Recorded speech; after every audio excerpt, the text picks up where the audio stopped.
Hello, everybody. This is Corey Alexander again, coming to you live from Forest Grove, Oregon. Well, outside of Forest Grove, Oregon. Live up around Hag Lake. Anyways, this is my 460 motor, as you guys have seen. Let me tell you something. If you have a Ford truck, listen closely. If you have no spark, if you're getting no spark, this is what the problem is 95% of the time. And I'll show you how to do it. It already runs because I had this problem about 3 days ago where I couldn't get the fucker to start. So, what you want to do is you want to take the number one spark plug wire off. Let me get it off there. Okay. Get an extra plug. Doesn't matter, what kind of plug it is. Doesn't have to be exactly for this. Any other plug. Plug it into this, the end of this plug wire. Touch it to any part of the engine that is strictly metal, nothing aluminum. Test for spark. If you don't see any spark, plug it back in. Hold on one second while I reach over this damn thing. That's the thing that sucks about having to lift a truck. You got to work on the engine. Everything's a lot tougher to get on. Get on there, you fucking bitch. Get on there, Hillary. Okay, so that's back on. Oh, that's probably why it's not wanting to go on too well, because I have to get it around that engine mount, or the engine lift bracket.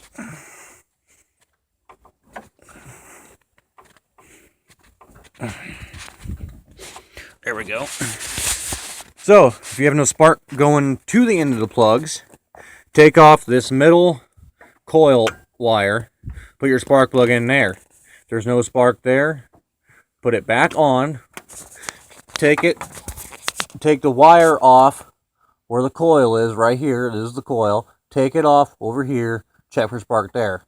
If there's no spark there, that does not mean your coil is bad. I repeat, does not mean your coil is bad. I've made this mistake more than once, and it pisses me off every time I think about it. If you do have an earlier Ford truck, on your distributor, you'll have the TFI module right here on this flat part. And what that does is it sends signals all throughout the bullshit to send a spark. If you have my style of truck, it's going to be on the driver's side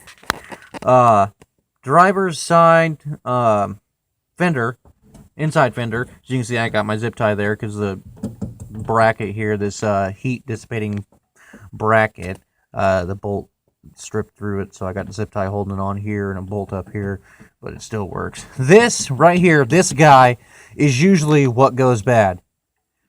It's common in most Fords for that to happen. So if you have no spark, check this first. Take it to AutoZone or O'Reilly's or, any other place. Have it tested. If you're going to get one from O'Reilly's or one that has a lifetime warranty. That's what I did. This thing has been in this truck for about a year. The original has been in here for about a year. It finally went out.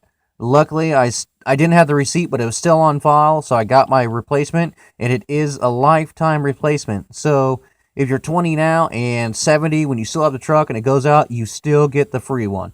So go ahead and do that. But this is what it is 98% of the time. I'm not sure if I said 95 before, but who gives a shit? This is what goes wrong right here. So if you have no spark, get this tested. So, that is my how-to for no spark.